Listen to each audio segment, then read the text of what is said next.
स्वागत है दोस्तों नेटिजन न्यूज़ चैनल पर। मैं हूं आपके साथ असलम राजा।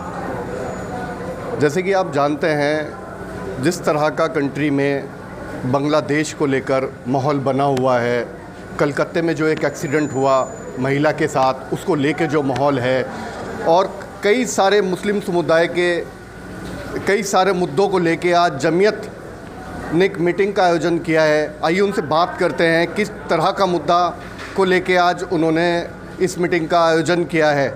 जी, आपका नाम? मेरा नाम जाकिर हुसैन है। आज जो ये जमीयत की जो मीटिंग रही है, इसके क्या उद्देश्य है? ये हमारी ज़िले गवर्नरिंग बॉडी की मीटिंग है। हर 3 महीने में हम रूटीन में अपने प्रोग्राम करते हैं। मुख्तलिफ हमारे एजेंडे होते हैं। तालीम का है, मकातिब का क़याम है, यानी छोटे बच्चे और बच्चियाँ तालीम से महरूम न रहें। स्कूल में जाने वाले बच्चे भी, और बड़ी तादाद उन बच्चों की है जो ना स्कूल में है ना मदरसों में है। तो हर हाल में तालीम पर फोकस किया जाए, टेक्निकल एजुकेशन भी हो, उसी के साथ साथ दीनी तालीम को मकसद बनाकर हासिल करें, ताकि हमारे अक़ीदे से कोई खिलवाड़ न कर सके। नौजवान बड़ी तादाद में बेराह रवी का शिकार हैं, नशे की लत में मुब्तला हैं, जुए में मुब्तला हैं। तो समाज के अंदर से जो बुराइयां हैं, कुरीतियाँ हैं, उनको ख़त्म करने के लिए Jamiat Ulama Hind scout and guide के रास्ते से, जमीयत यूथ क्लब के प्लेटफार्म से नौजवानों को एक तरबियती निज़ाम है, ट्रेनिंग कराती है।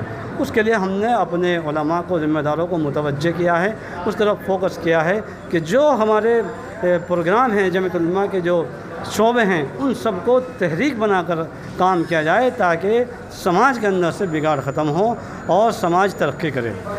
जिस तरह से वह बोर्ड को लेकर सरकार एक बिल लाने वाली है, और उस बिल को लेकर लगातार बातचीत का दौर भी जारी है, जमीयत उसे कैसे देखती है? जमीयत उलमा हिंद के अगरार व मकासद में तहफ़्फ़ुज़ औक़ाफ़ एक अहम तरीन मकसद है। औक़ाफ़ की जायदाद ये समझने की ज़रूरत है कि ये मुसलमानों की इबादत गाहों को ज़रूरियात को पूरा करने के लिए, इसी तरीक़े से मुस्लिम समाज के पिछड़ेपन को दूर करने के लिए वाक़िफ़ ने अपनी जायदाद को वक्फ़ किया एक मकसद के तहत उसको उसने वक्फ़ किया है। तो सरकार को कोई इख्तियार ही नहीं है, किसी भी हुकूमत को, कि वो वाक़िफ़ की मंशा के ख़िलाफ़ उसके अंदर कोई तब्दीली कर दे। आपको होल्ड करना चाहूँगा यहाँ मैं आपको बताना चाहूँगा, देश की आज़ादी में एक बड़ा रोल मुस्लिम समुदाय का रहा। उसी तरह से बंटवारा जो देश का हुआ, विभाजन जो देश का हुआ, उसके बाद में देश में मुस्लिमों की स्थिति पूरी तरह से जमीयत के हाथ में थी। और जब बंटवारा हुआ, बंटवारा होने से पहले 30% से अधिक गवर्नमेंट नौकरियों में मुस्लिम समुदाय के लोग थे। और आज भी जमीयत हमारे देश में मौजूद है और मुस्लिम को लेके एक बड़े फैसले करती है। और 30% से अधिक ग्राफ नीचे लगातार जा चुका है।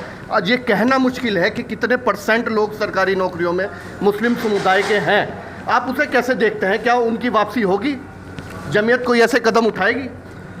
देखिए, आज भी मुसलमानों की जो हैसियत और जो वजूद अल्हम्दुलिल्लाह इस मुल्क के अंदर है, वो जमीयत उलमा हिंद की मुसलसल एक जद्दोजहद और कोशिश का नतीजा है। जहाँ तक सवाल है नौकरियों में और दीगर शोबों में, तो हुकूमतों की ऐसी पॉलिसी रही और ऐसी कोशिशें रही कि ये उसका नतीजा है।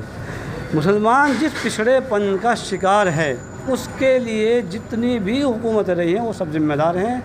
हुकूमत आ जाने के बाद उनकी ज़िम्मेदारी होती है कि वो देश के तमाम तबक़ात की तालीम व तरक्की, उनके रहन सहन, उनके कारोबार, उनकी नौकरियां, मुलाजमतें, सब पर यकसा काम करे। तो आपकी बात से भी ये एहसास होता है, महसूस होता है, और समाज और मुल्क और दुनिया जानती है कि उसमें कहीं ना कहीं भेदभाव हुआ है। अच्छा, जिस तरह का देश में माहौल है मुस्लिम समाज को लेके, उसे मुझे बताने की ज़रूरत नहीं है, आप लोग बखूबी उसको समझते हैं और जानते हैं। सरकार लगातार मुस्लिमों को लेके कभी कोई बिल लेके आती है, उस बिल से छुटकारा मिलता है, फिर कोई और बिल लेके आती है। इससे पहले NRC का मुद्दा बहुत गर्म रहा, उसे भी जमीयत ने देखा।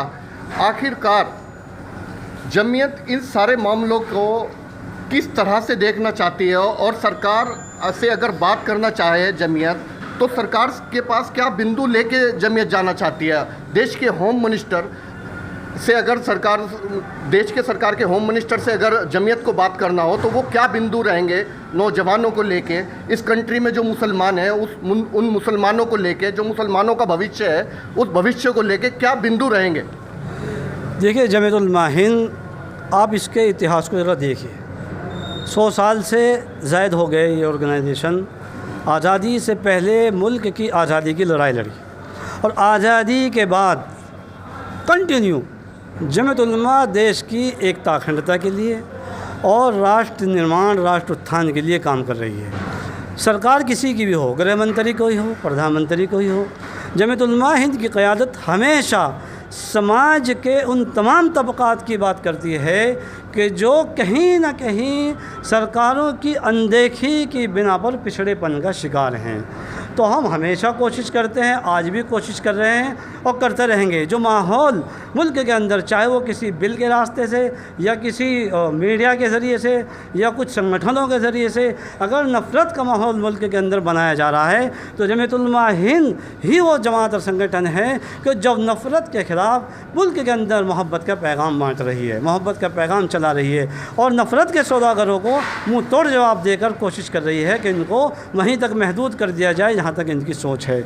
और जमीयत उलमा हिंद अपने मिशन में कामयाब है और आगे भी कामयाब रहेगी। मुल्क में ना हम किसी तरह की तफरीक होने देंगे और ना नफ़रत के फैलाने वालों को कामयाब होने देंगे इंशाअल्लाह। और भी कई सारे लोग हमारे बीच मौजूद हैं जो जमीयत में बड़े पद रखते हैं, उनसे भी हम बात करते हैं और जानते हैं जो मुल्क के जो हालात हैं उसमें जो मुसलमान हैं उसे इस दौर में आप कैसे देखते हैं?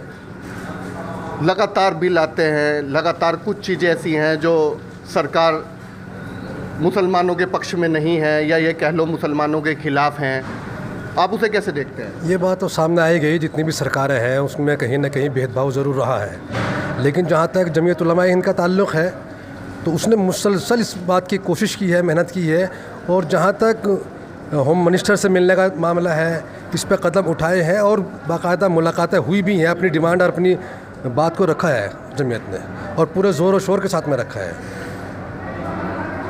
चलिए, बहुत बहुत बधाई हो आपको इस मीटिंग के लिए। मैं आपको बधाई देता हूँ।